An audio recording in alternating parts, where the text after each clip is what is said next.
So, if you don't know who I am Jennifer Buxton, and I'm with the Grenfell Office of Engagement. I am the Regional Engagement Experiential Learning Coordinator. Welcome to everyone here. If I haven't made you a panelist and you are, just send me a quick chat in the chat box. And if you have any questions for participants as you go through, just put those into the Q&A, and then we'll be able to have all of those for you there. So thank you so much for being here. So this is Get Involved Grenfell Day. And so here we're talking about all the great things about getting involved as a student. So after this presentation, we have me, we're going to be having Mary Feltham, who is with the president of the Grenfell Campus Student Union. We have Jackie Bauman, who's representing the Grad Students Society. And then we have some great representatives from organizations throughout on campus and off campus to talk about the opportunities that they have for students. And then after that, we have a presentation about the importance of getting involved to your student experience and career development. So as part of getting involved, you probably want to know, how do you get involved, or what kinds of organizations there are to do so. So in the screen you see here, there's a link there, and I'm going to show you what that looks like. So if you can see my screen, this is Get Involved Grenfell page and on the website. And we actually here have listed organizations on campus and off that are places for you to get involved. And not just volunteering, but we also have some places for student employment, and we have places for recreation activities as well. So if you go to this page, you can see I'm scrolling quickly, but we have on-campus organizations, and we have information about them. We have contact information. So you'll see on-campus events here. We have some videos from organizations as well that have submitted those to us. And so those are great opportunities for you to kind of learn a little bit more about those organizations. So these are the on-campus ones. And then we have a list of off-campus organizations. And this website is a living website, so it'll be continually updated. So it's a great place for you as students to go and learn more about what's happening and how to be involved. If you scroll down even further, you will see employment opportunities. I'm just scrolling so you can see a little bit. So student employment opportunities, these are just ongoing ones. Of course, for other student employment, we have a separate page where you'll get emails about employment opportunities, but these are kind of ongoing, common places that students tend to work. And so we have information there. And then we also have some information about recreation activities that you can take part in the Corner Brook area when everyone's back in Corner Brook, of course. So I didn't want to talk too much myself. I want to share the screen the stage with others. So I'm going to invite Mary Feltham with the GCSU to kind of give you an overview of what the Student Union is doing and introduce herself and talk about some opportunities for students there. So Mary, if you want to share your video, I can see you. Hi, so hopefully folks can see me now. Hope everyone's been doing well and the start of your semester has been going okay. I can definitely respect the challenges of online learning. It's been taking me a while to figure some things out, but I think we're doing pretty well. So again, hi everyone. My name is Mary Feltham, and I am your Grenfell Campus Student Union President for this year. A bit of background information about myself. I do have my Bachelor of Science in Psychology, and I'm now in nursing, the accelerated option. So I've been around Grenfell for quite some time. If you have any questions, please feel free to come chat. You can email me at mbfeltham@grenfell.mun.ca, or you can find me on the Grenfell Virtual Campus on Discord. So a bit of information is that for you folks is that every undergraduate student who enrolls at Grenfell Campus at MUN is a member of the Grenfell Campus Student Union, or the GCSU, which is a part of the Canadian Federation of Students, or CFS. As a part of a federation with more than 500,000 members from across the country, we are able to campaign effectively for student rights together. So it is the duty of the elected members of the GCSU to address any and all concerns for students. We are currently in the process of an executive election, and there will soon be a call for a general election, which is something I strongly encourage folks to think about if you want to become more involved. The Student Union has an open door policy, or an open email policy now, and is always looking for new ways to improve the lives of its members. There are 11 positions for the Student Union Council, and we represent students and their concerns, and we bring them forward to the university administration, the government, and external organizations. We are also responsible for managing the day-to-day activities and services of the union, which I'll discuss more in a bit. So to give you a bit more, this is all the information being thrown at you today, about what we do for you and the services we provide. We have services such as our health and dental plan through Green Shield, which is opt-out if you have other health insurances. And during the regular school year, when we're all on campus, we're also in charge of the Grove. And the Grove is still operational for those of you who are on campus, just at a bit limited hours, which is our dining hall. We also have our clubs and societies, caucuses, and committees, and you'll be hearing a bit more from various societies a little later in the day. And just an example of some of the societies that are continuing on a virtual platform include the Grenfell Lions Club, the Waste Management Committee, Psych Society, Parminia Society, Jack.org, and the Horror Society. The last two I am the lead of, so if you want to chat more about them, or any of them, because I am involved in all of them on some level, you can definitely contact me. I would love to hear more, and I would love to help get you involved. If you want a complete list of all the clubs and societies, you can check them out on our website at gcsuonline.ca, or again, the Get Involved link that Jennifer mentioned at the beginning. So the caucuses are meant for minority groups. We have caucuses for Black students, students with disabilities, Indigenous and international students, and students in the queer or LGBTQ2SIA+ community, and there's also one for women. So these are intended to be safe spaces for folks within those communities to plan events and to support each other. And sometimes these caucuses will hold meetings that are open for everyone, including allies. So if you are an ally or want to learn more about the caucuses, you can message any of the caucus leaders. And then there's also committees that are open to everyone, like the Waste Management, or the Environmental Affairs Committee, Mental Health and Wellness Committee, and Entertainment Committee. And all of this information is on GCSU Online or on the Grenfell Virtual Campus on Discord.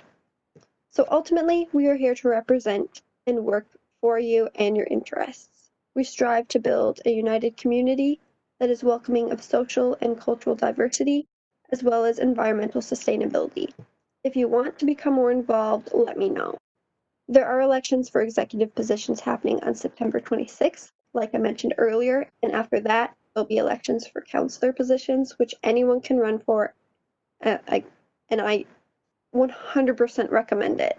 I started off as a counselor and I loved it, and now I'm in my 4th year as the president. There's also going to be various skills training workshops that are happening in the coming weeks that are ran by CFS. So if you want more information about those, you can look on our Facebook or Instagram, and our Instagram is GCS Union. So I hope that gives you a bit of a better understanding of who we are and what the GCSU does for you. If you have any questions, please feel free to email me. We are here to help, and we love working with you and for you. I'm also on the Discord quite often, so if anyone wants the link for that, it's just an open, informal community where everything is kind of centralized. Yeah. So I can't stay longer throughout it all. I have a lab at 10:30, but I really appreciate the folks who came and are listening. You can email me at any time or Facebook me. I honestly don't mind. I'm here to help. So thank you so much, and I hope you all have a stellar year. Thanks, Mary. If you want to put the Discord link in the chat, then that can stay there for everybody. I did put your email address, and I also put the link to the Get Involved website there in the chat for everyone to see. But yeah, if you want to add that there, Mary, that'd be awesome. So next we have up is Jackie Bauman, who is here to represent the Grenfell Graduate Student Society. And so, Jackie, you want to share your video? And hello, everyone. Everyone can see me and hear me just fine? Yep. Awesome. Good. Yeah, so I'm Jackie, and I'm actually a master's student in the environmental policy program. I'm in my second year now, and I'm also the vice president of academic affairs for the Grenfell Graduate Student Society. And so we're also known as the GGSS, and for all the grad students, you are going to get to become very familiar with our organization because we do a lot for grad students, and we're always open to hearing more suggestions for how we can make your graduate student experience more fulfilling. And we're actually going to be having an election in the coming weeks, and we're looking for new executive members. So like I said, I'm currently the VP of Academic Affairs, but we also have 5 other positions. And so this is just so that we have enough people to represent all the different students that are on campus or off campus in each of the different programs. And one of the main things that we try to do as a GGSS is to hold a bunch of social events. And so I know that that's going to look a lot different this year. But nevertheless, we still plan on doing lots of fun things. And basically, we just want to make sure that all the grad students have a chance to get to know each other and to connect. And, you know, we're all going through this journey together, and sometimes we just need a little support system. So that's what we do. So just to give you some examples of some of the events that we've done, we've done like a camping trip before. We've done like a paint night. We've done some career development events as well. We work really closely with the Office of Research and Graduate Studies. And so we also do a lot for students in the way of advocating for grad students and also making sure that there's a clear connection between faculty and students. And so if you have any concerns or you need some help getting your issues addressed, the GGSS is always there to help address any kind of issues you have in terms of like academic manners or financial or whatever it is. So yeah, we hope to do some events in person eventually, but we still have lots of ideas for what we can do remotely as well. Just to give you another sense of something we did since the pandemic, we had a virtual pizza party. So there's lots of things that we can still do now, and we really want to hear lots of ideas from grad students on what you think we could do. And so if you would like to send in any of your ideas, we're going to be having an annual general meeting, which we do every fall. And so check your emails because you'll be getting a message from the GGSS very soon. I'm actually hoping to send out an email later today with some details on that and also on how you can be involved in the upcoming election. So stay tuned for more information. But yeah, so that's just the gist of what the GGSS is all about and how you can be involved. Awesome. Thanks, Jackie. Jackie, what's your email address if grad students want to reach out to you? So I'll type in my personal email address, but the GGSS email, which you can have any kind of concerns or questions or ideas. I'm going to type that in the chat right now. Perfect. Yeah, and then everyone can have access to that for grad students. But yes, and absolutely, you're going to have an email to the graduate students for elections coming up. So yes, only is there undergraduate elections, there's graduate student elections as well. So yes, there is. Everyone be aware of that and be prepared. Awesome. That's right. Perfect. Thanks, Jackie. All right. So the next part of our presentations here is we have some great organizations that are here to talk about what they're doing and what kind of opportunities there are available to students. So the first organization we have represented is the Bay of Islands Search of Rescue. And so I will pass that off to Gary, who is right there waving at you. Hey guys, are you able to hear me all right? Everything's working? Excellent, excellent. I like the way that you organized this morning and having Jackie right before us. This is perfect because Jackie actually is a student member. I'm actually pretty sure, Jackie, that today is your 1-year anniversary of joining Boysa. Fun fact. Oh my gosh. Yeah. So between that and having 80 hours logged with the team over the last year and 70% of your core training done, you'll be getting one of these fancy vests very, very soon. Yes. Although I hope your new position isn't going to take away from search and rescue too much, but I know you can keep yourself busy. Cool. So, yeah, guys, thanks so much for having us. We've been involved in the in-person event at Grenfell for the last couple of years. So today, I guess we're doing it remotely, virtually, as is everything these days. My name is Gary McKenzie. I am the community events coordinator for the Bay of Islands Search and Rescue team here in Corner Brook. What we are a team of highly trained professional volunteers. And we support law enforcement agencies like the RNC and the RCMP, as well as healthcare agencies, whenever there's a need for them to search for a lost person, or if somebody is injured or otherwise in distress in a remote area. That is the kind of things that we are tasked with. To be able to do that, we train and specialize in a huge number of different fields and things, and this is all stuff you'll learn with us. Things like navigation with GPS and maps, radio communications, we do a lot of that. First aid training as well. One of the more fun things we get to do, and we do it every year, and everybody gets to take part in this, is our ice rescue training. This is a great big giant survival ice rescue immersion suit that you can go swim around in the ocean in the middle of January and be perfectly warm. We get into things like avalanche rescue as well, and rope rescue too. So there's lots of opportunity for some really cool training with us, all to do with the outdoors, first aid, emergency responding, and those kinds of things. On our team, we have an age range from 17 right through to 79 years old and come from a huge variety of backgrounds. Everything from current and former paramedics, police, firefighters, professors. There's two at Grenfell who you may meet in your time here.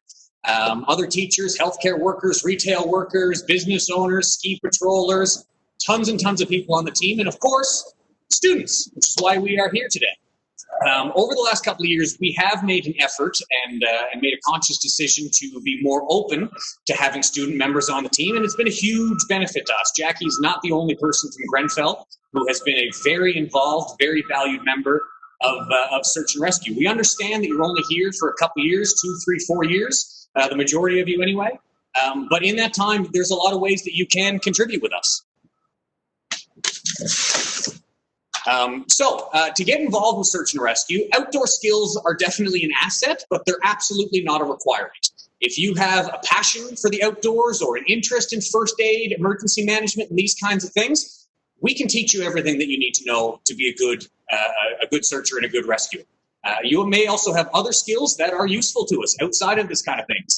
Computer, other technical skills, event planning, we do a lot of that.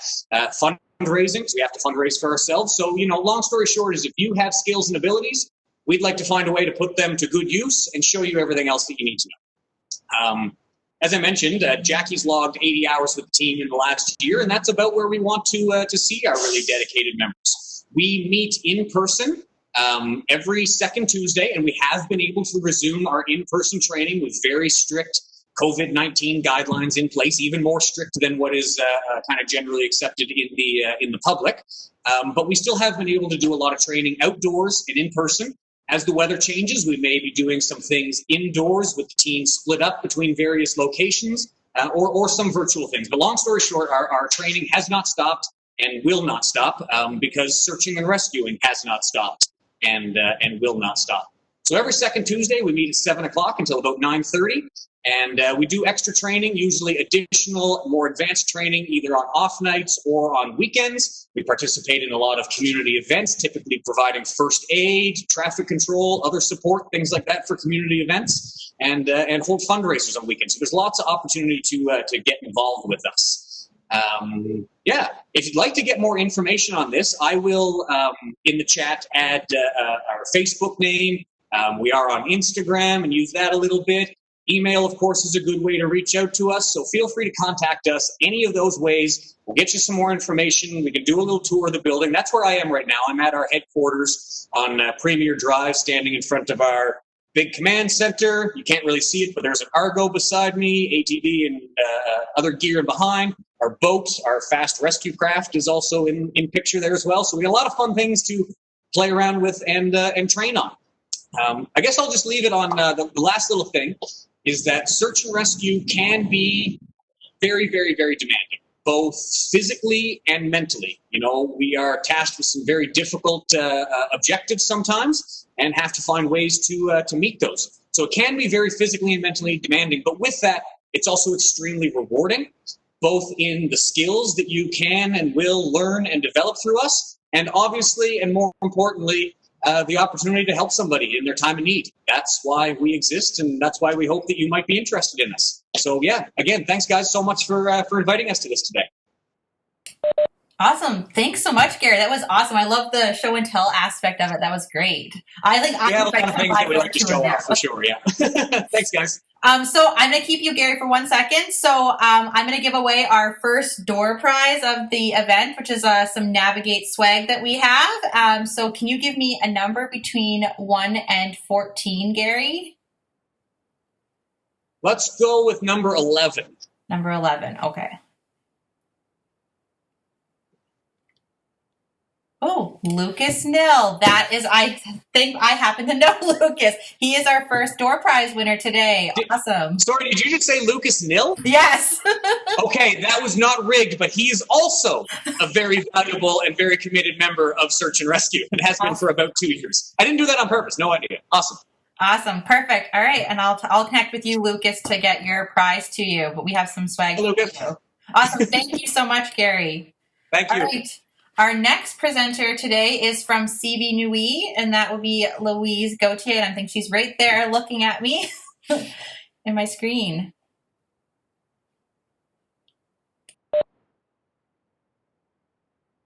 Section today. I'm sorry. Okay, can you hear me now? Yeah, I can hear you. You're all good. Yeah. Okay, good. Thanks, and thanks so much for inviting me to this session today. I would love to tell you guys a little bit, the student body, about CB Nui.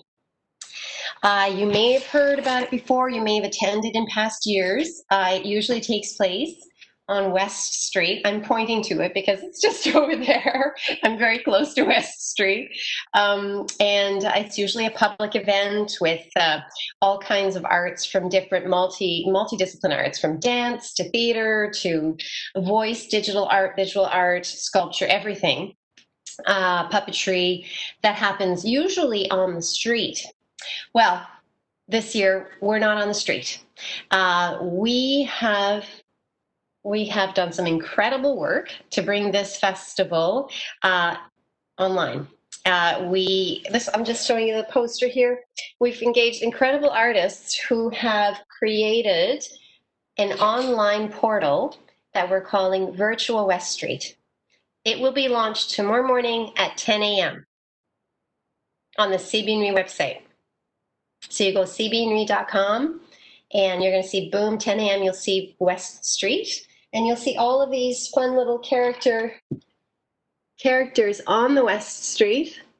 And those are our artists. Those are all the amazing artists that we're featuring this year.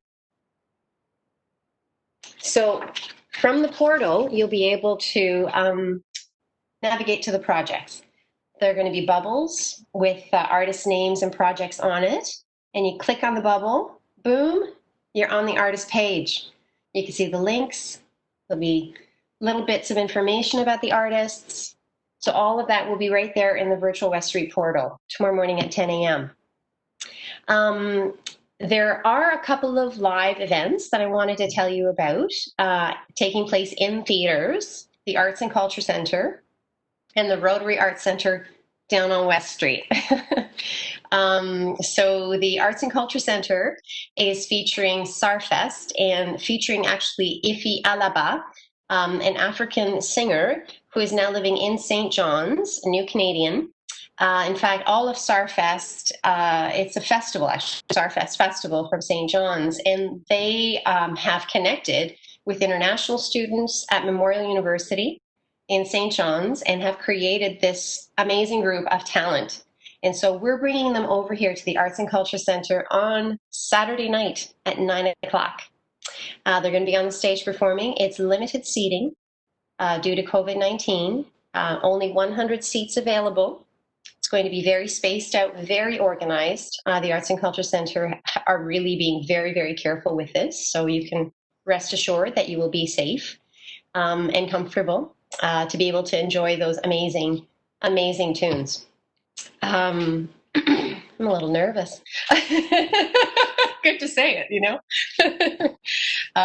So there's that event at the Arts and Culture Centre. And then on West Street at the Rotary Arts Centre, we've got incredible flutist, Rosalind McPhail, who's actually a contemporary flutist. So she's amazing. She's actually a motivational speaker as well. So there's a lot of interaction during her performance. And again, limited seating, 50 people at that event. And you connect with the Rotary Arts Centre to reserve a seat there, just like you connect with the Arts and Culture Centre to reserve a seat there. And so those are our 2 live events. We also have some amazing workshops. There are 3 of them that are getting quite full. There are 2 of them where we still have some room. Actually, there are 3 of them that we still have some room. And I think that there's a video that that shows up in the body of this on the Grenfell page. You've included our workshop video. Thank you so much. So just to tell you a little bit about those, Roberto Santaguida, currently living in Toronto, I can't even tell you how incredible this person is. He's a short documentary filmmaker. He's a full-length documentary maker as well. Award-winning. His resume was just incredible. It was like this long. It was about this long. List after list of all the festivals he's shown his work in. So he's so amazing. He's so nice. So his workshop is called Personal Documentary Filmmaking. All you need is your cell phone. He takes you through these. There are 2 sessions, Saturday and Sunday at 1 p.m. NL time. And he takes you through this workshop. It's a limited registration. I think we've got 12 people limited to that one. And he will take you through the production of a personal documentary. I can't really say too much more about it. He does beautiful work. He's great at connecting with people. So I think it's going to be. I wish I could take the workshop. Let's put it that way. The other workshop that I wanted to talk about was Samantha Chalk. She's actually a graduate from our theater department. She's an alumni theater student now living in Toronto, doing her master's studies in theater studies at York University. And she's offering a workshop which is improvisation to script. It is a 3-hour workshop on Saturday from 3 to 6. Again, amazing talent. We're so proud to feature her, especially that she's from here. She's from Newfoundland. She's from Newfoundland. So she's just being. I actually attended a presentation of hers in front of a very distinguished panel of theater people just 2 nights ago when she was doing one of her presentations at York, and her work is being completely so amazingly well received. So we're so lucky. We wouldn't be able to feature these artists otherwise if it wasn't for the online, right? So let's take advantage of this. Another workshop, I've already mentioned Rosalind McPhail down on West Street at the Rotary Arts Centre. Not only is she doing a presentation on Saturday night at 8, the flutist, she's also doing a motivational talk on the Sunday night at 8. It has been like so award-winning, this motivational talk. So it's called Feel the Fear and Do It Anyway.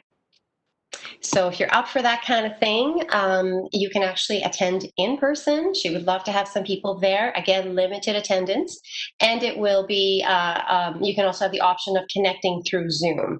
It is private though. It's not going to be sort of, it is limited registration again, so that people can start to talk about their personal lives as it's almost like a TED Talk, but also interactive. Lastly, I wanted to talk about our community project. Every year we've had a community project. We're all about sustainability. So the first year we had an 800-foot string of self-portraits made from reused and repurposed materials. We had 350 little flags on this repurposed bed sheet string all along the street. That was beautiful. Last year we had biodegradable lanterns with messages about climate change awareness. This year, drum roll please, ba-dum, ba-dum, ba-dum, we have wearable art in your own bubble. It's called All of Us Everywhere. Play on words there. So within your bubble, you can create your own wearable art. It can be makeup, it can be something you sew on your sewing machine, paper, anything at all. The only limit truly is your imagination. We are about sustainability, so we want you to use what's in your house to create. We actually have a fantastic example of an artist, actually not an art, well, he is an artist, but he's not one of our featured artists, but he's a community member who's participating in this project this year, Josh Connors. And I have featured his process as he's building his wearable art. It's a video on our CB Nui Facebook. Posted just a little while ago, so you can check that out. And he's been so resourceful. I think he's using like one of those warming blankets that's made out of foil, looks like foil. He's creating a beautiful dress out of it. It's crazy beautiful. So you can check that out. And just go to CB Nui, and you'll see All of Us Everywhere. You'll click on that button. Boom, you get a page. And you just follow the instructions. Basically, you can join us. And the really special part is that you can actually book a professional photography shoot with Tom Cochran. Tom Cochran comes to your house and takes a picture of you in your driveway, in your wearable art. And all of these pictures will be assembled in a digital project that will be released to our community next week. So there are only 50 shoots available. They are booking, so try to get on that. If you don't book a photo shoot, you simply take your own picture of you or your group or whatever in your wearable art, send it to the address on the website, on the CB Nui website. That's the address to the artist who's going to be putting all this together. I think that's it. Thank you so much for inviting me. I really hope that your amazing students will be able to participate. Students, I'm talking directly to you, I hope. Please participate. We'd love to see you become a part of this. So thanks so much. Awesome. Thanks, Louise. So I put the CB Nui website up there. And so all the information about all the events upcoming are all on the website. I put them in the... They are. Okay, perfect. Awesome. I also put a link to this Facebook as well. They can get CB Nui there. And for the booking of the the art everywhere, that one you can just book on the website as well. Yep. You just go to, you'll see an icon for All of Us Everywhere. Okay. Join, and it's all there. Perfect. Awesome. That's a great way for students to get involved in creating art for our community. Yes, and also I would even encourage if anybody, any international students have brought any of their traditional costumes with them. I mean, that's maybe unlikely, but we would love to see them dressed up in their beautiful, cultural traditional costumes. Like that in itself is art. Well, that's also a way for them to still be engaged virtually because they can send the photo to you via email, right? So that's also a great, or to the artist virtually. So again, that's still part of that Grenfell community. Even if you're not here in Corner Brook, you can still be part of the community. So that's awesome. Absolutely. Absolutely. Yeah, we can receive pictures from St. John's, from anywhere, really. Mm-hmm. Awesome. No, that's a great opportunity. So yeah, I'm super excited to see all of this. I played the flute as a kid, so I was like, oh, I got a flute, so I have to go now. I actually saw you light up when I said flute. I'm like, oh, she knows something about this. That's really awesome. So yeah, this is so great. Awesome. Well, thank you so much for being involved. It is so awesome to hear all the great things that are going on for a virtual CB Nui. Awesome. Thank you. Oh, may I say one more thing? Yeah, of course. The virtual West Street was actually designed by two of our VA graduates, Drew Party and Aidan Devereaux. Awesome. So look, Grenfell connections all over the place. That's all over the place. Awesome. Thanks so much. I'm going to go now. Okay. I've got to head out, but thanks for having me. Yeah, thanks so much for being involved. Awesome. So our next group is the Grenfell Math Society. So I think there's a few individuals there, and I hope I added them all to as panelists. If I didn't, just let me know. But yeah, I'll let you pass it on to Abigail.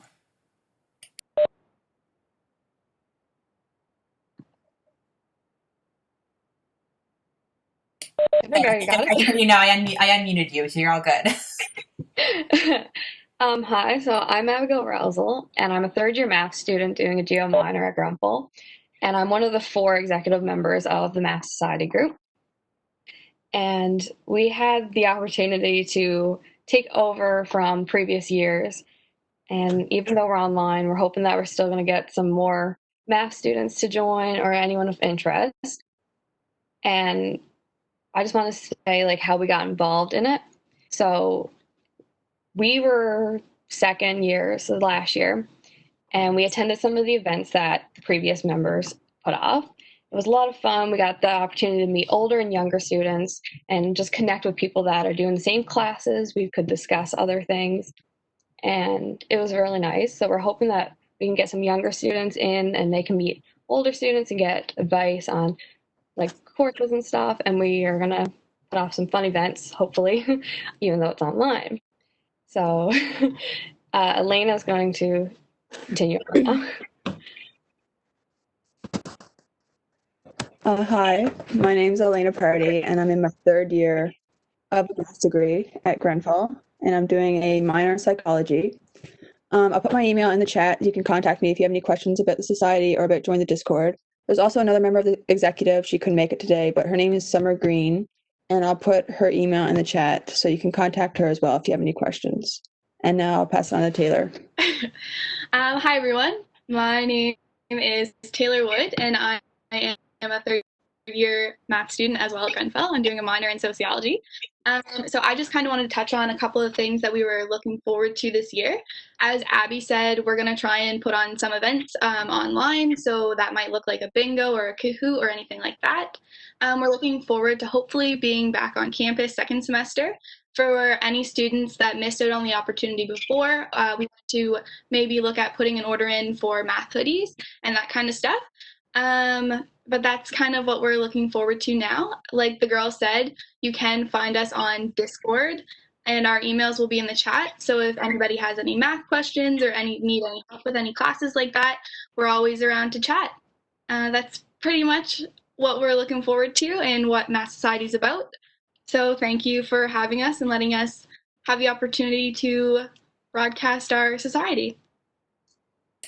Awesome. Thanks so much, folks. So you guys have events, and then you also offer like help for math students as well. So like if they're like some peer-to-peer mentoring as well. Yeah, exactly. Awesome. No, that's super great to have for students. No, awesome. Yeah. So if you want to put your emails in the chat there below and just like make sure you send it to everyone, and then we can have those emails available to people listening to this. So that's great. But thank you so much for being here and talking about the Math Society. So I know math is a great program here at Grenfell, so it's great to have you guys here to talk about it. Thanks for having us. Thank you. So our next presenter is from the Corner Brook Public Library, and I'm just going to make you a presenter, Natasha, so that you can share your screen. I think you should be able to now.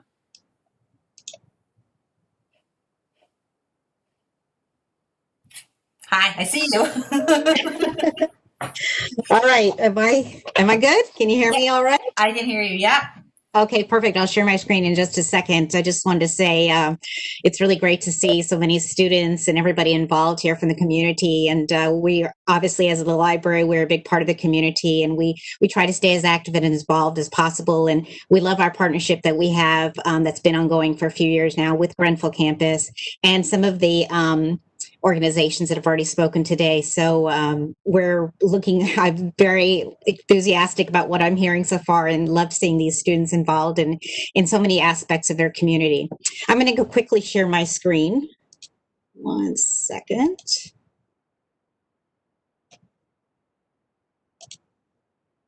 Okay. Great. Now you should see my presentation. Awesome. Great. So welcome. I hope everybody is having a really wonderful start to their school year. I know things may look and feel a little bit different. I am Natasha Wells. I'm the regional librarian for Western Divisions, but I am here in Corner Brook. Today, we're going to spend just a few minutes going over some of the cyber services that the public library offers. The first thing that we need you to do, we would love for you to do, is get the card. And the card, of course, is free, and it gives you access to all of our wonderful resources, both online and a few that we have available in person now. And you can go to getthecard.nlpl.ca. If you are outside of Newfoundland and Labrador right now, I'd suggest you go to your or visit your local public library, because they'll have almost the exact same things that we're offering here and possibly more. So let's go on to the next one. How do you access the library? Well, first of all, we have 94 branches province-wide. So if you're not in Corner Brook, there should be a location nearest you. You can go to nlpl.ca and click on location and hours to be able to see what is closest to you. We also have our digital library, which is always open 365 days a year, 24/7, and you can visit that at digitallibrary.nlpl.ca. We'll talk a little bit more about what you can find there in just a minute. You can also access our library catalog, where you can search, reserve, and renew items that you may have out already. And then if you happen to be living in Newfoundland and Labrador in a very remote area and there is no library within 24 kilometers of where you're currently living, you can actually access our books by mail service. So you can email me and I'll be glad to give you some information on that and how you can get started with that. And I'll share all my information at the end as well too. If you are a student with a learning disability, physical disability, or visual disability, you are eligible for CELA services, or Center for Equitable Library Access. The public library is a member of CELA, as are many public libraries across the nation and across the world, actually. And they have a wonderful resource, a wonderful collection of Braille, accessible ebooks in different formats for those that have, like I said, learning, physical, or visual disability. In order to be eligible for this and to find out more information about this, you can register at celalibrary.ca. And you can see all that they have to offer on their website as well. We're so glad to be a part of this service and be able to offer this service to our patrons. Now, at the library, some libraries are reopened to the public, and Corner Brook Library is. We, of course, have health and safety measures in place. And while you're at the library, of course, you can access books and DVDs. We have a multilingual collection, which is based in St. John's, but is available across the province, so you can access those. DVDs, of course, we have magazines, and we also have board games. So many of our branches do have board games that you can check out. And it's a great way to get to know a game that maybe you want to buy at a later date, because I understand that some games can be very expensive. And then we also have kits, like our book club kits, which I'll mention a little bit later on. So if you're interested in starting your own book club, we have everything for you. You can just check it out and you're good to go. We're still offering some curbside pickup service, and you can also place holds online and pick up at your closest branch. And there are some public access computers available at our branches as well. And our digital library is something we're really proud of, and we've enhanced it quite a bit over the last few months, and because we've seen definitely an uptake in usage there. We offer e-magazines, e-newspapers, of course, ebooks and e-audiobooks, and we also have a collection for kids called Tumblebook, and that, like I said earlier, is available 24/7, 365 days a year at digitallibrary.nlpl.ca. So while you're there on the digital library, of course, you have access to ebooks and audiobooks of really popular titles. And if you see that there's a wait list, join the wait list, or many of our titles are available right now to download and start reading. We also have a really great collection of magazines like Top Gear. We have newspapers like the National Post, Vanity Fair magazine, Wired, Yoga Journal, Rolling Stone. So you can see there's really popular titles, high interest. So this is something that you can access right away with our digital library. We're really super proud of this. And we've actually in the past few months added quite a few titles of magazines to this. So it's Press Reader and Flipster. Those are the two apps that are connected with these digital magazines and newspapers. And then Libby is the app that is connected with our ebooks and audiobooks. And of course, all that information is on nlpl.ca. And then we also have some online programs and information. So each of our branches are going to be presenting some programs starting very soon. Some of them have done that throughout the summer. We also have now a YouTube channel, which you can just search for Newfoundland and Labrador Public Libraries. And currently there are some videos on there now, wellness videos, some video tutorials, story times and such. And we'll continue to add to that YouTube channel in the coming months. And then we also have a list of information guides, various topics like our book club kits, which I mentioned earlier. So if you go to their information guides, guides.nlpl.ca, you'll see a whole list of topics there, like mental health resources and addiction support sites that you can access either within your community, provincially, or even nationally. There's a really great list of resources there, and I think you'll find something that you're interested in. If you happen to be in Corner Brook, we are located right next to City Hall at the corner of West Street and Main Street, sort of in the central part of the community. And we love our location, and we're extremely lucky. We actually have the nicest branch across the province, and that's so true. It's not me just being biased. We really do. So here are our hours, and we still, like I said, are offering curbside pickup service, which you can call 634-0013 or email us at cornerbrook.nlpl.ca to make those requests. And we really look forward to seeing you in the library if you happen to be in Corner Brook. For more information, you can follow us on Twitter at NL Pub Libraries. You can search, each library has their own Facebook page. These are some of the links that I mentioned. And of course, my contact information, if you have any questions about what I presented here today, or if you want to just connect, you can email me at nwells@nlpl.ca or give us a call or give me a call at 634-7368. Thank you so much for your time. I really appreciate it, and have a really great school year. And if you're in Corner Brook, we look forward to seeing you in the library. Awesome. Thanks, Natasha. And so I'm going to get you, because we have a prize pack from the library to give away today. So if you want to pick a number between 1 and 15, that would be awesome. Okay. 4. Okay. That would be Tiffany Elizabeth, I think is what it is. So I will send you a chat to get your email address, and I will connect with you to get you the prize pack. Awesome. And thank you so much for talking with the library. I know we love the library in our home, so I think it's a great resource for everyone who's around. Awesome. And to use virtually too, of course. Yes, awesome. Thank you so much. Thanks. Okay. All right, and our next presenter we have Shanna from Connector NL, and I will pass the presenter baton to you. I know it sounds weird to call it a baton. That's what you don't want me on your relay team, Jennifer. I'm not good at running. Hi, everyone. I'm Shanna Mugford. I'm with Connector NL. I do have a presentation that I think I can share.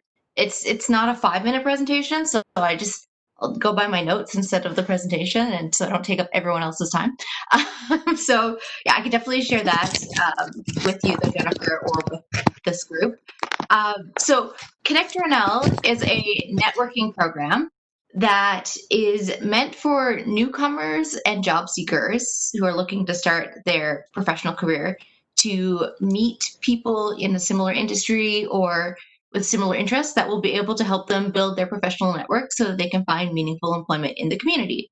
So I'm located in Corner Brook, although now virtually. I do the whole west coast of the province, of Newfoundland portion of the province. And then there's someone in Central, located in Grand Falls, and we have an office in St. John's as well. And I'll kind of give you a brief overview of how the process works from a student's perspective, and I won't go into too much detail, but then I'll also tell you about some of the other stuff that we do as well. So how the process works is you would book an appointment if you're interested in getting a networking opportunity, and then we do an intake interview with you. So we'll look at your resume, make sure that everything is good to go. We'll talk about your career ambitions, what kind of connections that you're looking for, and make sure that you're ready for the next step. So if we feel like your resume needs help, we might send you to Jennifer and to get her to look over with you, just to make sure that it's in top-notch, really, really trying to set you up for success. So So if we send you to a partner group or we want to work on your resume, it's not like no, never come back and talk to us. It's just let's make sure that you are top notch for this program, and answer any questions you have about the whole process. That's what we do in the intake interview. After that, we will look at our database of what we call connectors. That's the business people in the community, and we find someone who is hopefully in the same industry that you're looking for, but could be someone with similar interests, or they know a lot of people within that industry, and they'll be able to help you out in that way.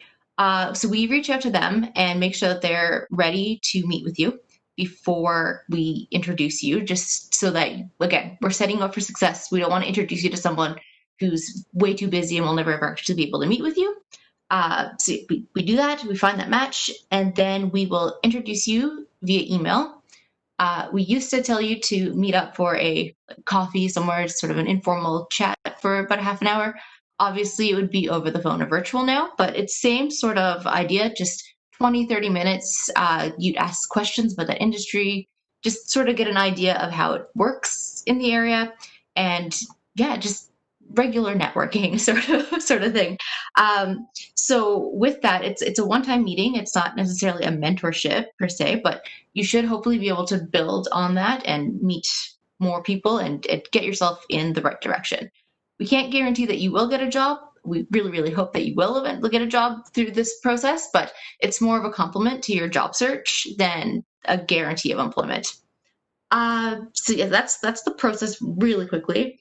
For students, we suggest that for the best results to wait until just before graduating or after graduating. So like maybe last semester before you actually participate in this process. But there are other ways that we help students throughout the your student life. So okay, we used to do a lot of events and we used to be on campus. We used to do some office hours on campus.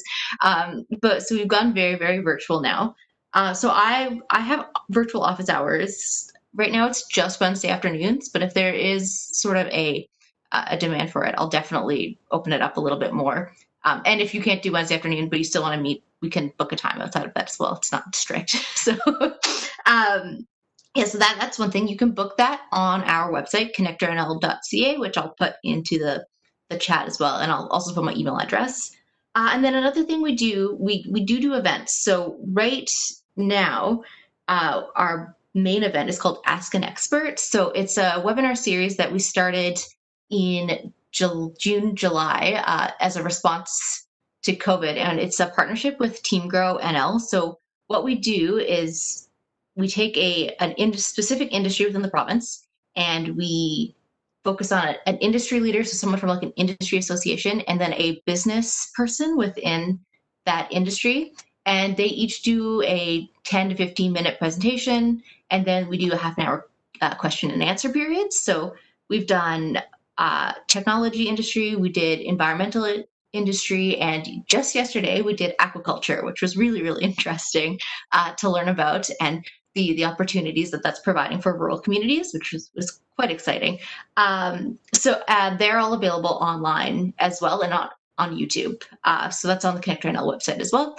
And the next one will be in, I don't know the exact date, this is terrible, but middle October, and it will be with Akeda, so it's airline and defense. So that one will be really, really exciting as well. So yeah, that all those details are online, and I'll make sure that that's passed around.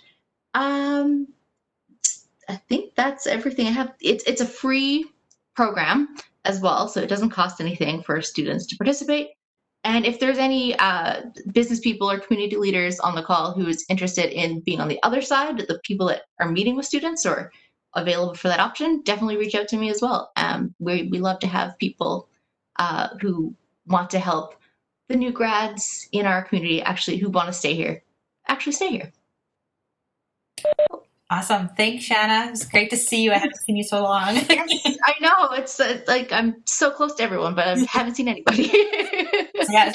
And so, if you want to put your information in the chat below, and then that will be shared with the students as well. And also, just so you know, all these organizations that are talking here today are also on the Get Involved website too. So there's all the information there. So next I have is Darian from the Grenfell Waste Management Committee, who's going to chat about that committee and opportunities to get involved there.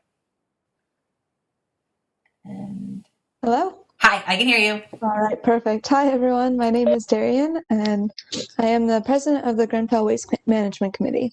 So we are a student-led committee, which is a mixture of both graduate and undergraduate students on Grenfell campus, and we work to promote sustainability practices on campus. We do this primarily through waste reduction and diversion. So our committee is a great way to get involved with the faculty, administration, and local groups like the Western Environmental Center has helped us with a lot of things in Corner Brook and really promote green initiatives in and around campus and in Corner Brook. So a little bit of background about our committee. We were established in 2017 after the industrial composter was closed on campus. We worked together with the faculty and staff, and we actually got funded to buy 2 rotating composters, and we built our own backyard composter. So this composting initiative even inspired the campus, and we actually got the campus organization with R&D diversions to have campus-wide composting. So while our composters are still available back behind Forestry Center, we do have campus-wide composting, which is really exciting to see here in Newfoundland. So also around that time, we noticed a lack of recycling on campus. So we began a volunteer-based program. So we scheduled volunteers to help collect the refundables from all the residents on campus and take them to a local recycling plant. And this is actually so popular that we were able to set up a collaboration with Scotia Recycling to come to Grenfell and pick up our recycling. So this is a great way for students to get involved with those volunteer hours and really help divert waste from the landfills. And what was equally exciting about this project is all the money that we got from the refundables and our partnership with Scotia Recycling, we were able to establish a Grenfell Green Fund, which is really any fund to any campus or organization on campus that wants to start a green initiative. So this was able to raise money to fix our composter. We're able to hold bi-weekly workshops, which include our sustainability series. So this is just an example of the outcome of one of our sustainability series. We had a DIY cleaning supplies, and we have a bunch of ideas on different ways to have cleaning supplies out of non-chemical and kind of divert your waste in that regard. We also had a clothing swap, and we've just had a whole bunch of events. So this semester is going to be a little bit different with everything virtually, but we have some ideas rolling in, and we look to start that sustainability series up online. And another one of our more popular initiatives is the EcoBrick program. So right here is what we call an EcoBrick. So we've tackled the organic waste by composting, we've started the recycling, and now what do we do with all the plastic? Especially during COVID times when we've got an influx of plastic bags, when everything is kind of shut down in terms of reusable things, like Bulk Barn is no longer accepting you take in your own container, so we do have a little bit more plastic. So this is one of our solutions. It's tapping into a worldwide initiative, and it's a way to put your soft plastics in a contained unit, therefore getting them out of the landfills, and you can actually create things with these. So soft plastic is anything that is soft. So here's an example. It's just a wrapper that you find around some food items, and you can just put it in the EcoBrick, cut it up into little pieces, put it in the EcoBrick, and get a wooden dowel, and you really shove it in. So you can see this is a normal 2 liter, and down here it's completely solid. So this can be used as a brick to build pretty much anything. We thus far have enough EcoBricks that we've built 2 footstools. So if it weren't COVID, you would see these around campus, but right now they're locked away in storage until we can get them out. But it's a really cool initiative that anyone can be involved with. We have a few partners out in the community that can just drop it off to Waste Management Committee, and WEC, the Western Environmental Center, is also interested in partnering with us on this. So those are a few of our ongoing projects, but we're constantly looking for innovative ways to reduce waste. Right now, we're really focusing on making Grenfell a plastic-free campus, so we're working with Jeff Cashin and the administration to really push for those non-plastic options on campus. So those are a few of our big projects. If you're interested in any of them, feel free to join our committee to help promote sustainability. You can join as a regular committee member where we share ideas and kind of implement these great initiatives. Not this semester, our recycling program is closed, but next semester you can join as a volunteer to have volunteer hours and really get on the ground work towards those sustainability initiatives. Or if you're interested in any of our workshops, like I said, the cleaning supplies, you can come check us out on Facebook, which I'll post in the chat. You can email us at wastemanagement at grenfell.mun.ca, or you can email me personally. You'll see all of those in the chat options. And just otherwise keep your eyes out for some of our workshops. Awesome. Thanks, Darren. I had a question for you about the eco-bricks. So can people make them themselves, or should they give the plastics to you to make the bricks? We prefer people to make them ourselves. It is quite a lot of work because you can see there's a lot of space. This has to be 1.5 pounds to really be able to be built. So it needs to have that structure that's able to be built into something that's weight sustaining. Right. So it takes a while. It takes some muscle. But so we would, on a normal basis, we would provide the 2-liter bottle from our recycling program. We just pull them all out from the ones that we collect. Right now, if you have a 2-liter lying around your house, all you have to do is take that and cut your plastic into about 1-inch pieces. And then you just get any type of stick. I've seen people use wooden plastic, wooden spoons. This is just a dowel from a craft store. And you just really sit there and you push it down into the bottom of the thing until it's completely hard. Oh. So anyone can do this at any time. We've got a whole bunch of information on our Facebook page and a photo album that has all the information you'll need. Awesome. Perfect. Yeah. And so, if you want to share those in the chat, that would be awesome. And also, again, as I mentioned, on the Get Involved page, there's also that information there to connect with you and the Grenfell Waste Management Committee. Awesome. Thanks so much. So our next presentation is from Safe Harbor Expressive Therapies. Sandra, I think I've seen her. So she's going to give us a little information about what she's been doing and how students can get involved there. Hi, can you hear me? Okay. Am I supposed to do anything except talk, because I'm not really technologically advanced enough to even come on here this morning. I need Jennifer's help to come on here this morning. So you're all good. Good. Yeah. Excellent. Okay. I don't know, you might have seen me up around campus before. I am an art therapist, and I'm usually involved in Get Involved Grenfell and other presentations on campus. And I'm a Grenfell alumni as well. I graduated with my psychology degree way back a couple of years ago, before I went on to get my master's in art therapy. And then I moved back here to set up Safe Harbor in Corner Brook. So not really a lot is known about art therapy yet. There's 7 of us in the entire province. So I come year after year back to Grenfell just to get volunteers to answer any questions people may have, especially from the psychology department or the fine arts department, about what is art therapy, how can I get involved, where do I go to school after Grenfell. So if you have any of those questions, I won't be able to answer them here within these 5 minutes, but I think my email address is on the Get Involved Grenfell page. Yeah. And I can put it over in the chat after I do this talk. I come to campus year after year because in the fall and winter, I have something called community art, and it's for the community every Saturday afternoon. We usually got together at the Rotary Center, the Rotary Art Center, and volunteers would come down and set up our art materials and snacks and whatever, and people from the community would come in and just make art. And the Corner Brook Community Art was belonged to a network of it's called the Archives, and it's a nationwide, if not international, network of art spaces in communities. So we've got one here. There's St. John's has got one. Montreal, on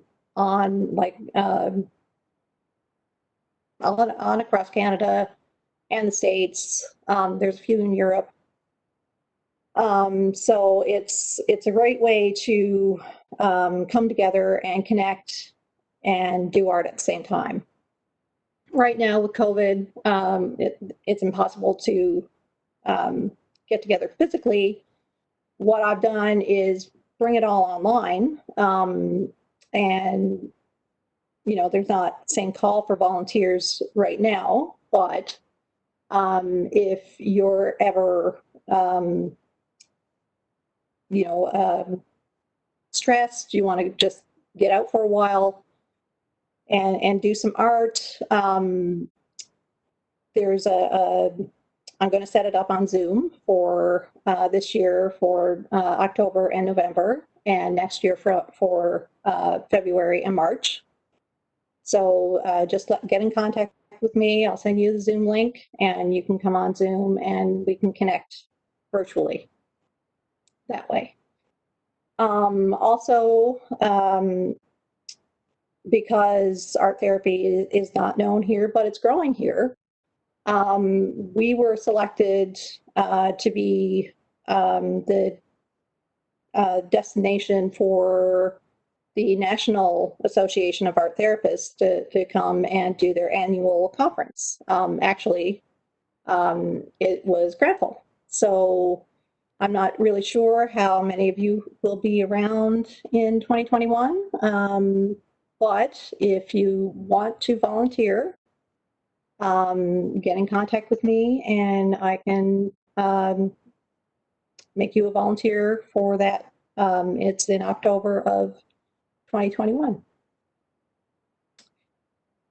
So yeah, I guess that's all I have to say right now. That was great. No, that was great. And I, yeah, exactly. So there's the conference next year. So students want to get involved, as well as, just connect with you generally. So if you want to put your stuff in the chat, but as well, you are already listed on the Get Involved webpage, so people can connect with you there.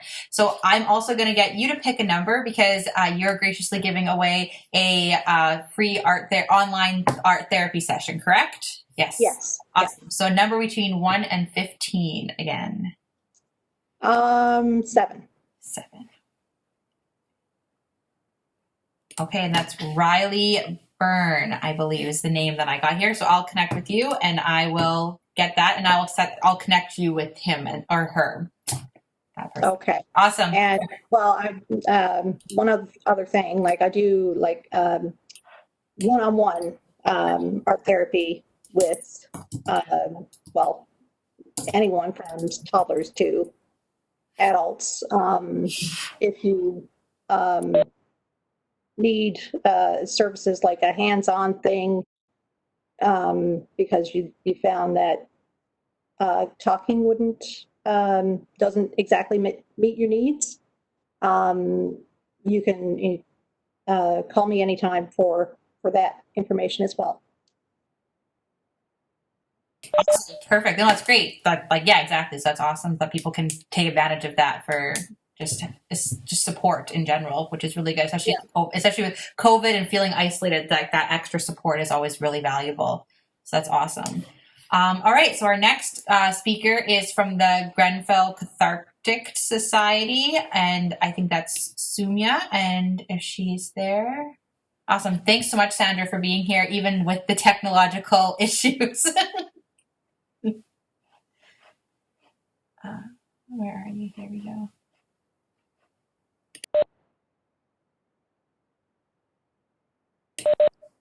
So, are you able to share your video? There we go. Are you able to see me? I can hear you, but I can't see you. Oh, there you go. There, I can see you now. We're good. So, hi everyone. My name is Samna Jain. My second year of Psych Honors. And I am the founding president of Grenfell Cathartic Society. The society is fairly one, it was introduced in February 2020, and we have got 2 events so far, which were Ice Cream Social and Guided Meditation, which was a success. Well, the society is like, it offers a platform to express yourself in any way you want to, in order to from stress or anxiety or any kind of or emotions that are bothering. And on the society finds its motto, that is catharsis, which means to release your strong emotions or repressed feelings and channelize that energy creatively. So the general focus of this society on activities such as dancing or singing or playing an instrument or painting, art, craft, yoga, or anything except for this is always welcome. I'm still brainstorming some ideas of the events on how should I conduct it online this semester. And this society is open for all, and there's no judgment. It's just about yourself, and this is a safe space. I think that's it from my side. It's not too long. Just wanted short and sweet. Thanks for having me over here. No, thank you so much for doing this and talking about that, about the society that you have, and it's open to all, and it's a great way to learn more about yourself in that society. So that's awesome, and a great way to get involved and connect with other students as well. So yeah, so as you kind of develop some more stuff involving how to do things virtually, you can reach out to students, and that'll be on our Get Involved page as well, so we can talk about that. Awesome, thanks. All right, and our next presenter is from the Canadian Red Cross, and that's Allie, and I can see her. So, if you want, I'll unmute you. And now I can hear you. Hi. Okay, good day, everyone. I'm Aliusha Benoit from the Canadian Red Cross. Everybody knows me as Ali. I'm the Emergency Management Coordinator for all the West Coast of Newfoundland and for Labrador. So my office is in Cornerbrook. The office is still closed because the circumstances right now. So we are all virtual, everyone in here. I have a little presentation to share. Let me see. It doesn't come out. There, I gave any presenters, you should be able to share your presentation. Now. So now I can? Okay, let's see. Okay, there you go. So,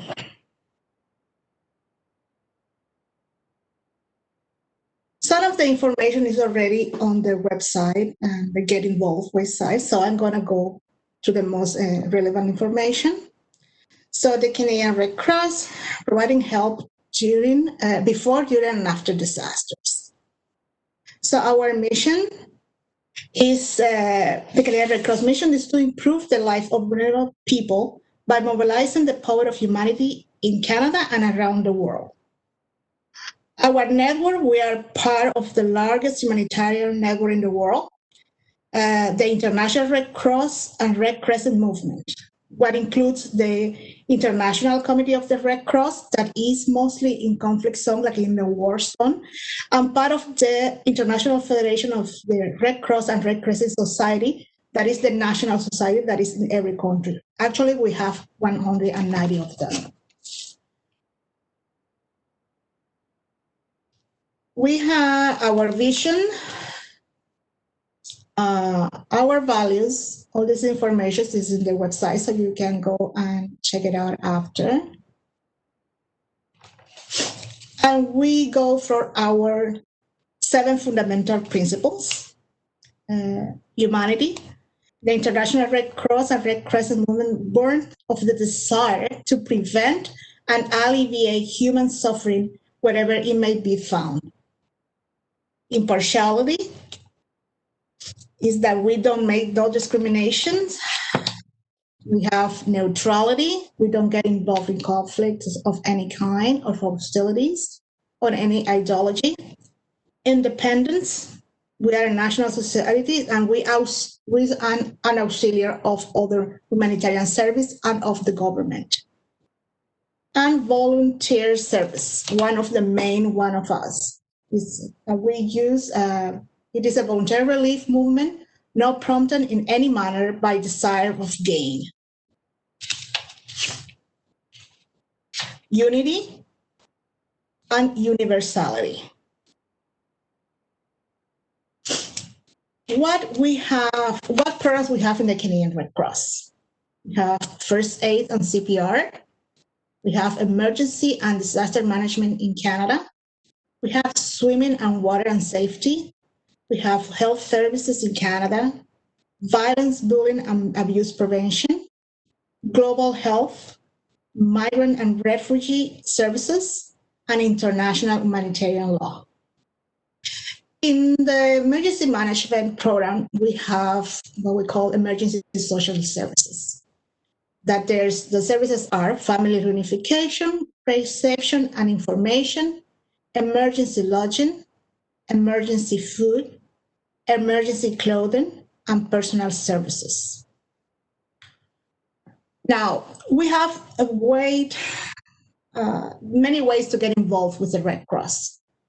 In the past, we have having some students doing the practicum with us, which is a way to gain skills as well and put in practice what they have been learning in the college of the or in the university. We have every year a position for a summer student that can also be filled for students. And we have international students as well doing volunteer services with us, which they gain that help them to build their network and build their skills in Canada. So that is a good thing also for international students. But today, I'm going to focus on volunteer because at this moment we are in critical need of volunteers. Volunteers make more than 70% of the workforce of the Red Cross. Like an example, I'm the only staff for all the west coast of Newfoundland and Labrador. But I have 75 volunteers that help do the job done here in the time of disaster. So that is why it's so important for us to have those volunteers. And in this time with COVID, it's a critical situation. We have volunteers here working virtually for an operation in Ontario or with Calgary or with Vancouver or Ottawa, doing phone calls, doing case management, doing data entry. So it's a lot of ways to work. And everything is on your own pay. So what we'll provide? Training to do the task we ask you to perform, access to learning modules, orientation to the organization, and all of the opportunity to get right into the action. All our training is free. We have all the modules that have to be with emergency management and customer services. Once you finish, and we can give you a letter like, okay, you have all these courses with us that can be added into your resume as well as a part of your skills. So all this training is for free. What skill can you develop? Teamwork and collaboration skills, communication and interpersonal skills, problem solving and analytical skills, organizational skills, customer service and client service delivery skills. Like I said, we are currently in need of volunteers. And like I said, we have volunteers that want to be involved in their communities, and we want volunteers that want to be involved in bigger scales. So there is some opportunities and some roles for everyone. We have the personal disaster assistant responder. This is the person that is in a small team that works in your community, for example, in house fires. So we provide assistance, immediate assistance like shelter, food, and clothing. Usually it's about 72 hours assistance, but everything is at this moment is doing virtual. You call your client and you assess their needs, and then we go from there. So that is a PDA responder. You work in your community. Then we have the emergency response team. This is a PDA, but also involved in bigger scales. Like right now, this COVID-19 is around the world. So this is a big scale. So in normal times, you will be asked if you are available to be deployed to another province, or if you are available to move in some other communities of Newfoundland. Now we are doing it virtual, but the ERT responder is about that you can go to assist in bigger scale of disasters. Then we have the safety and well-being responder. The safety and well-being responder is to assess the psychosocial well-being of the clients. Right now is one big deal. We are eager to look for volunteers that can do this job. There is a lot of anxieties, there's a lot of distress in people. So that is a role that can be covered that. And we have other opportunities like logistic, communication, HR, help, that is the health equipment loan program that we have one in Corner Brook. For now is closed because the situation, but this is also one of the opportunities. IT and more. We have indigenous population programs, so that is another one that could be taken in consideration. How to apply? You go online, apply online, then you go to an interview, in this case with me, and you impress your interest. We can discuss what the area that you would like to go. We do a screen and reference check, and then we go to an orientation. First, we ask a question: how do I become a Canadian Red Cross volunteer? There is a link. Canadian Red Cross volunteer helping Canada's emergency disasters. People go, they are clean, they are all there's opportunity, and you apply online. I work full time or I study full time. How can I fit in volunteer in my schedule? Like I said, volunteer is on your own time. You can have a conversation with your supervisor and say, you know what, I would like to do it, but this is my availability. We will never tell you do this if it's not on your schedule to put it there. And what kind of training will be available? It depends of your role. If, like, for example, for safety and well-being, we fully training in psychosocial first aid. So you can be able to do that job over the phone. So this is what I have for you right now. It's more information in Get Involved website, and you can look in there. If any questions, there is my email that you can contact me, and or go to the website www.redcross.ca. Thank you. Awesome. Thanks, Ellie, for being here. And yeah, like she mentioned, the Red Cross is in desperate need of volunteers at this time. So definitely go on a plan. That's a great way to get involved for students. We have a lot of volunteers from Moon as a volunteer. A lot of students from Moon that have been volunteering with the Red Cross. Awesome. So that's awesome. So students have been involved. So that's great. So it's again, students. Great opportunity for you to get involved. So the next presenters we have is Janice, who talks for Grenfell international students. And I think Janice. Good morning. Can you hear me okay? I can hear you, yeah. Excellent. I'll just take a quick couple of minutes, of course, to introduce myself and tell you a couple of little things this morning. So my name is Janice Galliot, and I work in student services at Grenfell campus. And we offer a number of supports and programs for our full student population. But I did want to take a couple minutes this morning just to talk about some particular volunteer opportunities that can be available to Grenfell students. So we do have a number of programs by where we work with student volunteers. So if any student is interested in volunteering with us, they can certainly reach us through our student services email address, which I will put down in the chat box box right now. But, for example, like from an international programs, we have Coffee House, for example, and that's open to all of our students, whether you're domestic or international, because often with coffee houses, we often have discussion groups, and, Grenfell students are welcome to participate in those.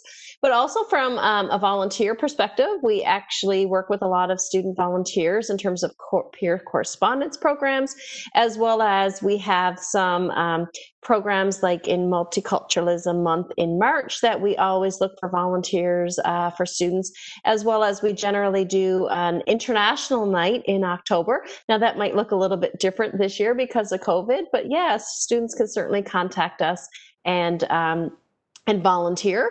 And just to let students know that, the international email address is always a way to connect with us as well as the student services one. So I'll put those both in the chat box there. And of course, students, you can reach out to us at any time.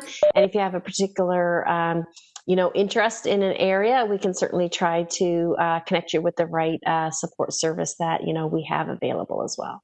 Awesome. Thanks, Janice. I'm going to get you to pick a number between 1 and 10, and we have a little more Navigate swag to give away.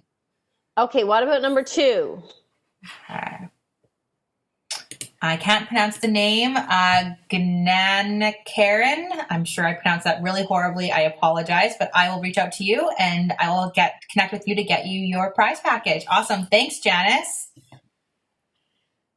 So our next presentation that we have is we actually have a webinar with Lindsay Newen, who is from the Student Volunteer Bureau with Student Life in Munn St. John's. I'm going to pass on the presenter baton to her so she can give her presentation.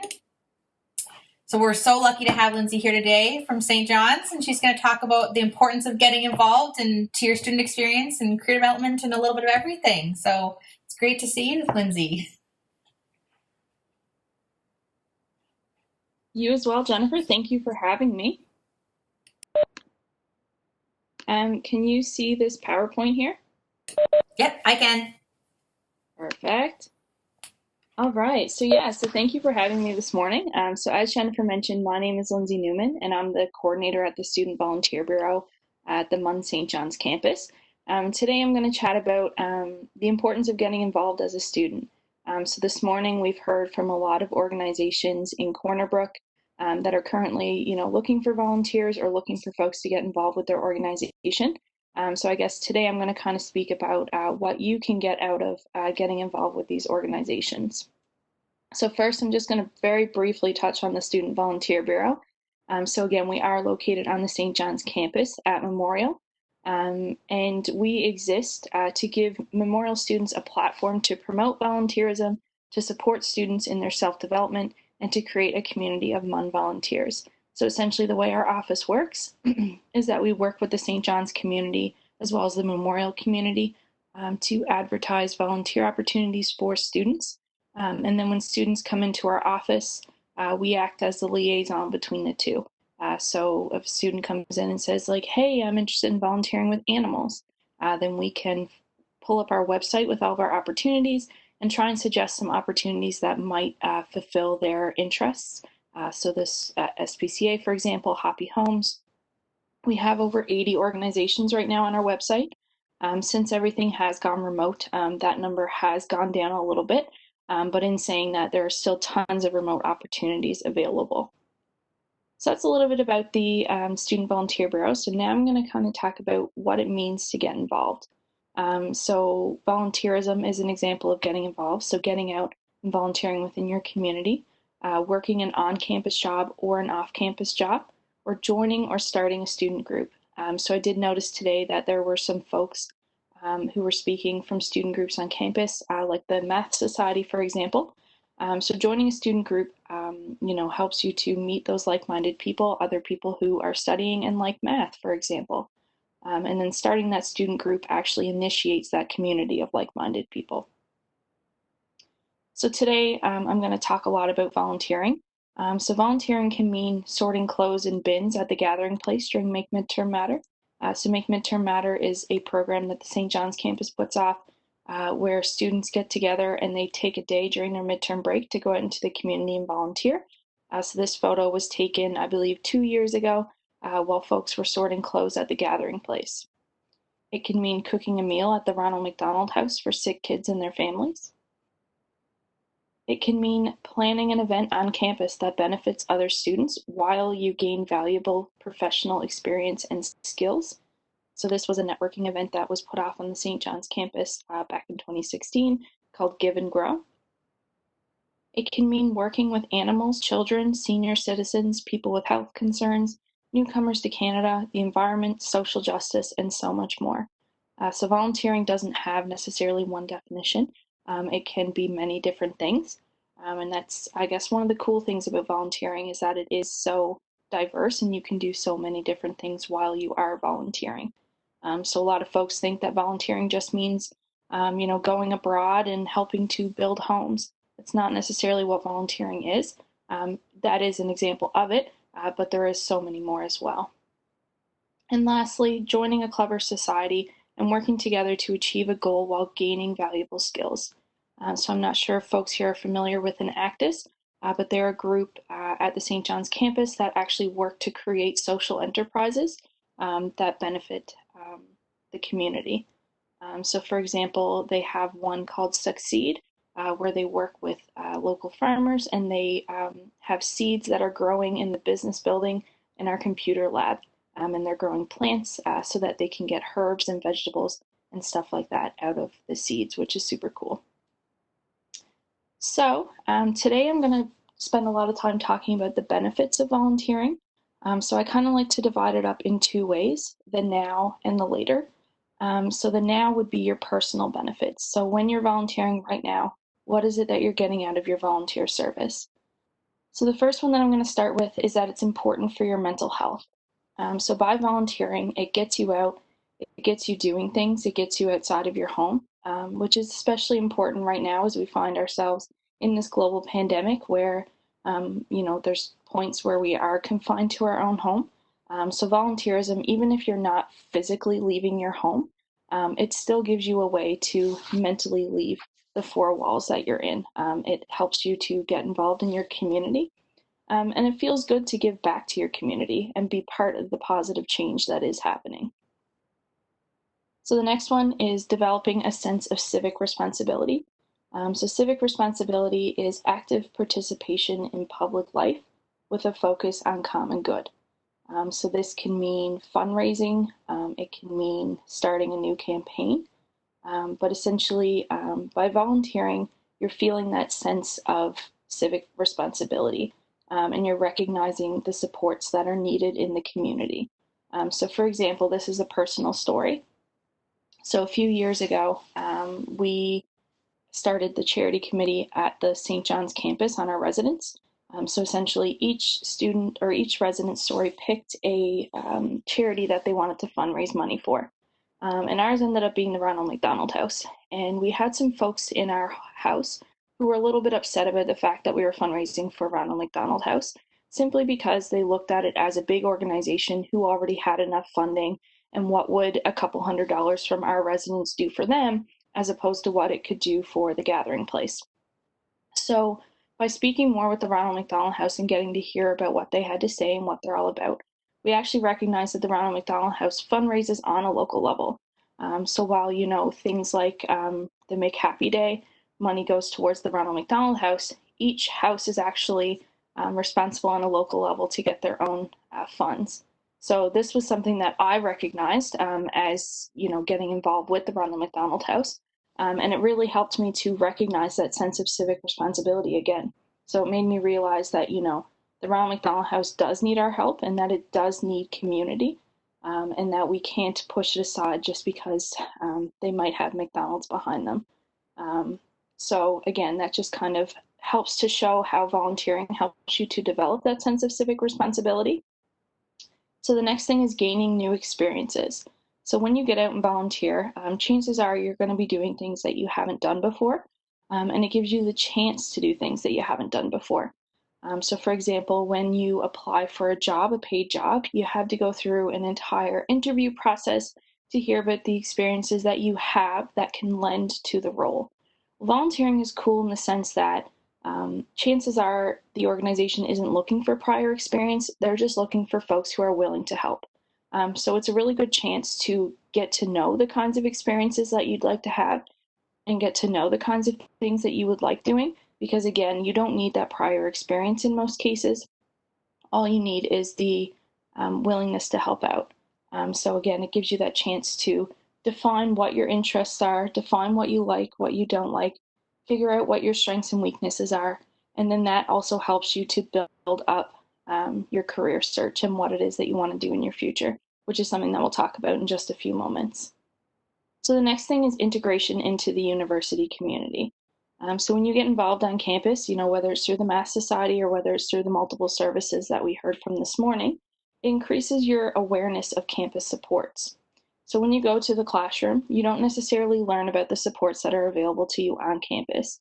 You learn your textbook stuff, you learn the things that you need to know for your degree program, but you don't necessarily recognize all the folks that are being paid on campus to actually help you out and to make your university experience a meaningful one. So by getting involved on campus, it helps you to really recognize those supports that are available, and then easier to reach out to them. So the next thing is personal development. So we touched on this just a few moments ago. So personal development helps you to recognize your skill sets, the skills that you possess or ones that you might want to build on. And it also helps you to recognize your strengths and weaknesses. So who are you? What do you want to do? What kinds of things would you like to achieve in your life? Volunteering really helps with this because, again, you're able to get involved with things that you don't necessarily need prior experience for. So it gives you a chance to be able to go out and try something new. If you don't like it, you're not quitting a job, you're not quitting a position where there's only one of you. Chances are when you're volunteering with an organization, there are more folks there who, if you were to leave the organization, it wouldn't have such an impact. So again, it gives you that chance to be able to go out and figure out what exactly it is that you want to do and the things that you like to do. So the next thing we have here is building self-esteem and confidence. So when you go out and you get involved with new experiences and you try new things, it helps you to step out of your comfort zone and to try something new. So when you do this, again, it helps you to get outside of the boundaries that you're comfortable within, and to try these new opportunities. It helps you to build a sense of achievement. So for example, when you're volunteering and you see the outcomes that are coming from the work that you're doing, again, it helps you to recognize that sense of achievement, and it just helps you to feel good about yourself. The next thing is exposing yourself to community diversity. So we're really lucky here at Memorial, both on the St. John's campus and Grenfell campus, to have such a diverse population. So by getting involved and meeting folks outside of the classroom, you're getting exposed to multiple different cultures and to many different people who are in our community. So it helps you to meet people who think differently than you do, and to give you new perspectives. So I'm going to give another personal example here. A few years ago, I started volunteering at the Student Experience Office at MUN, so that's at the St. John's campus. And I started volunteering with someone who thought very differently than I thought. And when I first met them, I didn't think that we were going to get along. I didn't think that we would be able to work on a team together. But after a couple months of working on the same team, I actually recognized that having this different mindset and having someone who thought so differently from me actually worked really well in the sense that we were able to do things outside of the box. So what I would normally think of and what I would normally do, very different from what he would normally do. And we were able to use that to create very new experiences and to do very different things. And I actually find myself now, 3 years later, when I'm thinking of ways to enhance a project that I'm doing or to make something more timely, I always think about things that he would do. So again, when I first met him, I thought that, nope, this isn't going to work. We're not going to get along. We're never going to be able to collaborate. And here I am now using tactics that he has taught me to think outside of, again, my comfort zone. So being able to expose yourself to community diversity and to meet people who think differently than you do, again, it really does benefit you. You might not realize it in the moment, but in the long term, it has multiple benefits. So the last personal benefits that we're going to talk about is meeting like-minded individuals, so the opposite side. So when you do meet like-minded individuals, it can create magic. So when you meet folks who have similar ideas to you, who want to tackle the same kinds of problems that you do, who want to create the same kind of supports that you do, you're able to do really cool things. And it helps you to thrive in the environment that you're in because, again, you have those folks there to support you. They back you up. They understand what you're doing and what you want to do. And it just helps you to feel important, and it helps you to feel included. So meeting these like-minded individuals during your volunteer experiences helps with those things. And I mean, when you're getting involved with different organizations with different social missions. So, for example, we can look at the Canadian Cancer Society. So when you get involved with the Canadian Cancer Society, you have like-minded folks who are all dedicated to helping to create funding for folks who are going through an exceptionally hard time. You're helping family members to find supports while their family members are going through really hard times.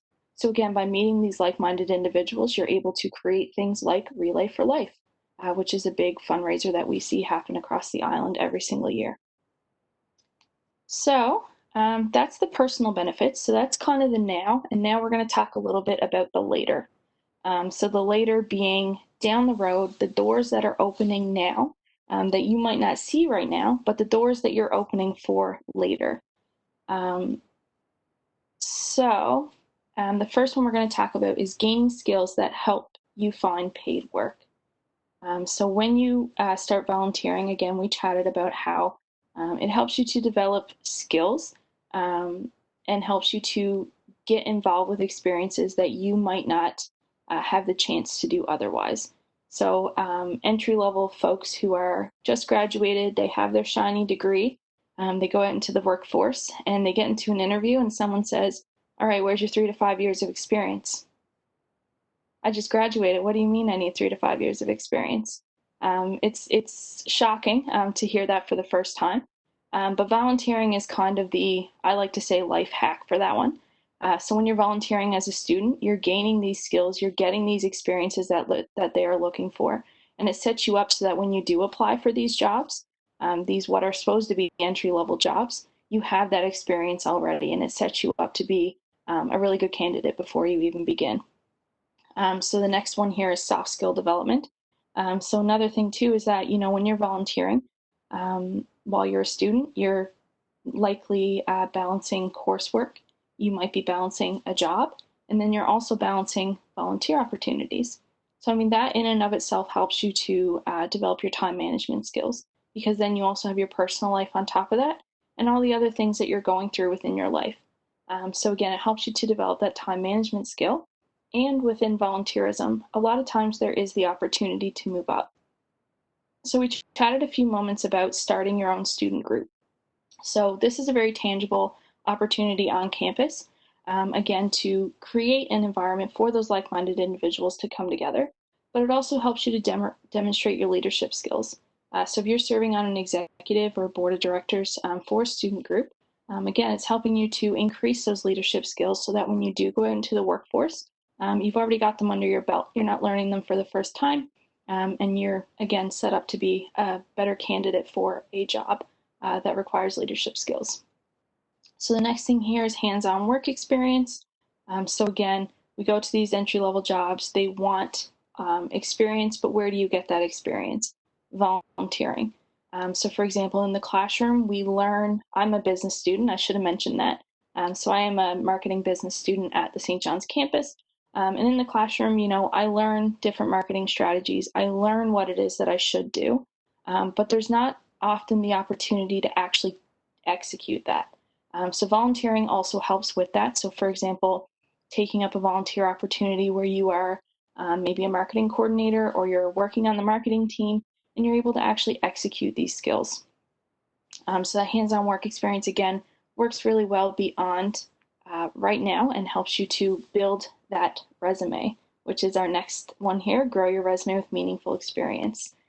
So, again, when you graduate, if you hand in a resume that just says, I have a degree, they're going to be like, Okay, but what else? So, you want to make sure that your resume has more than just your degree and maybe a part-time job that you might have held in high school. And this is why volunteer experience is super important. So something else I do like to mention in this is that I have seen a lot of resumes. And something that I do notice is that folks don't take their volunteer experience seriously.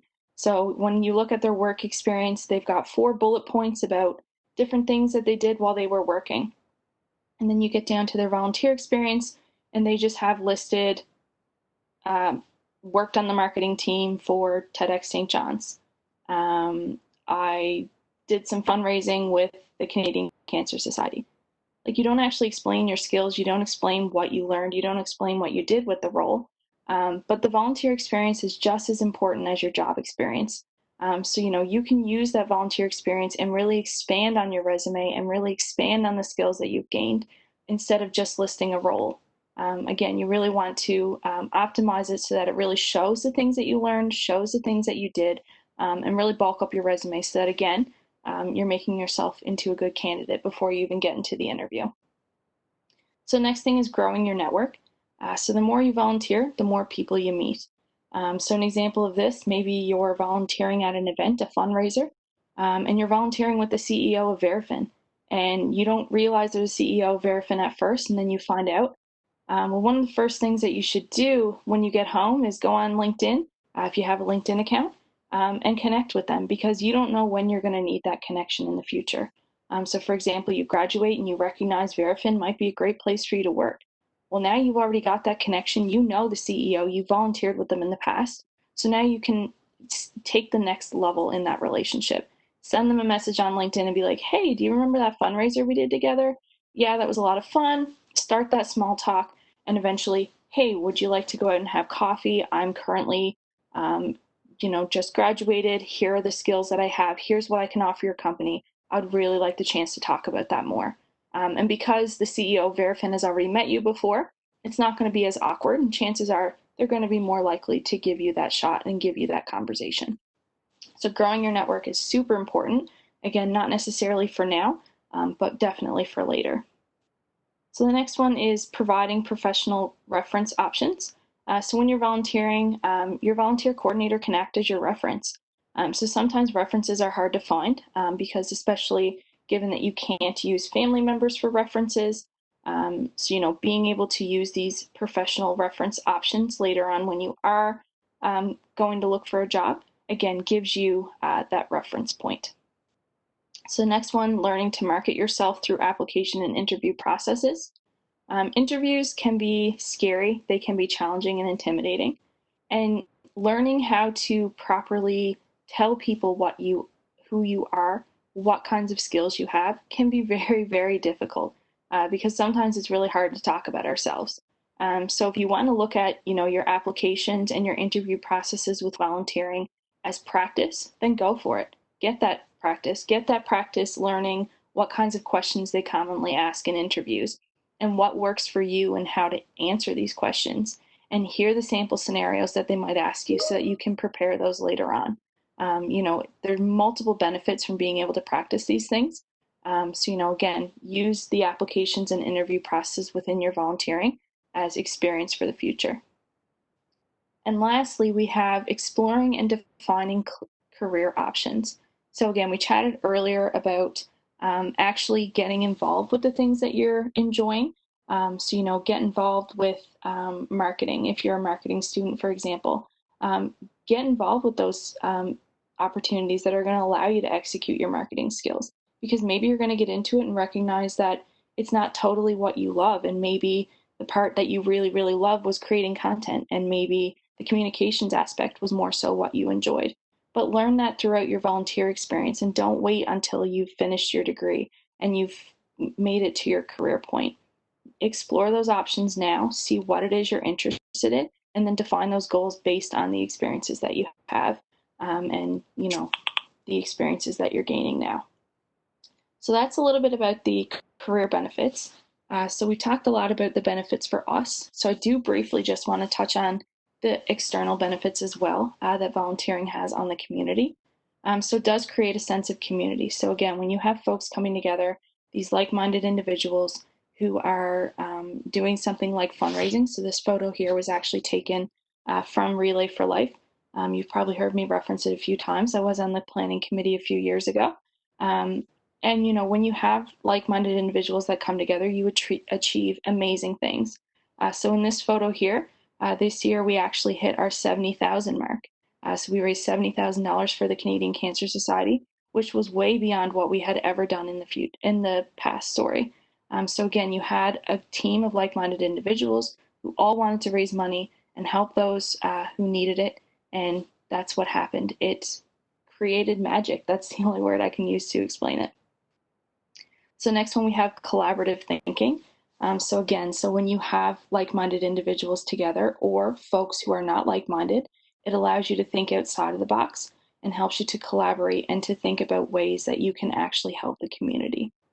So in helping the community, you help nonprofits achieve their goals. So nonprofits generally don't make a lot of money. They have to apply for grants through the government or through other funding programs. And for that reason, a lot of times they don't have the money to be able to fund people. And for that reason, that's why volunteering is super important, because it helps us to come together and it helps us to create that positive change that we want to see within our communities. So again, you know, I don't know how many folks here have ever organized an event, but no matter what kind of event you are organizing, even an online one, it takes some sort of resources from somewhere. So that's why being able to give our time as a resource is very valuable to a nonprofit organization. And lastly, I just want to briefly touch on how to get involved. So we've talked about why it's important for us and why it's important for the community, but how do you actually take that next step? So this morning we heard from lots of organizations. So connect with Jennifer. I'm sure Jennifer has all their contact information. And from what I understand, correct me if I'm wrong, there is going to be a hub for those organizations that will exist on the Grenfell website where you can find their contact information and get involved with them. If there is a nonprofit you're interested in getting involved with that you didn't see this morning, search that nonprofit up on Google, find their website. Most nonprofits have a button that says volunteer, and their application is right on the website. So have a look at the things they do, get involved with them. If you don't see a volunteer button, well, then reach out to an email that you do find on their website and say, hey, I'm interested in getting involved, just wondering what your next steps are. And I'm sure that someone within that organization will be able to help you get involved. Post your interest on your social media. Make a tweet, make a Facebook post saying, hey, I have some extra time. Here are the skills that I have, and I'd be interested in helping out an organization who might need it. And you'll be surprised at the folks that reach out to you. Same thing with LinkedIn. So make that post on LinkedIn, let folks know you're interested, and you will be shocked at how many people will be sending you message requests or asking you to connect. Because every organization needs people. And if you have that time to give, chances are they're willing to take it. So thank you for watching today. So that's kind of all I had to share on getting involved. So again, my name is Lindsay. I'm from the Student Volunteer Bureau at the St. John's campus. So my job is genuinely to get students involved and help them recognize the importance of it. So I do really appreciate the time that you took here this morning to listen to me. And if there are any questions, I'd be happy to take them now. So if you have any questions, you can just put them in the Q&A. I know Lindsay has to go over her course that she has. So if you want, I can send Lindsay's contact information out available to you, or you can send the emails to me and we can, you can answer the questions virtually. What's your email address, Lindsay? svb@mun.ca. Oh, right. SVB. Perfect. Awesome. And then just before you go, Lindsay, we have one more prize package to give away. And so I need a number between 1 and 10. Awesome. So I'm going to pick number 8. Okay, Scott Genge, and I'm pronouncing that incorrectly, but I will reach out to you and get your email address and get connected with your prize package. So thank you everyone for being here today for Get Involved Grenfell. This is very different than normal. We don't have booths, but There's a great website that you can go to learn about places to get involved in. Thank you so much, Lindsay, for being here. If it was in person, we wouldn't be able to have you. So that's the benefits of virtual. We can connect across campuses in Newfoundland. So it's so great to have you here today, and everyone here today, and all the organizations that were talking about their opportunities available to students. So thank you everyone for being here, and I'm going to be signing off the event, and hopefully I will be sharing the recorded video later after this. So thanks everybody. Bye.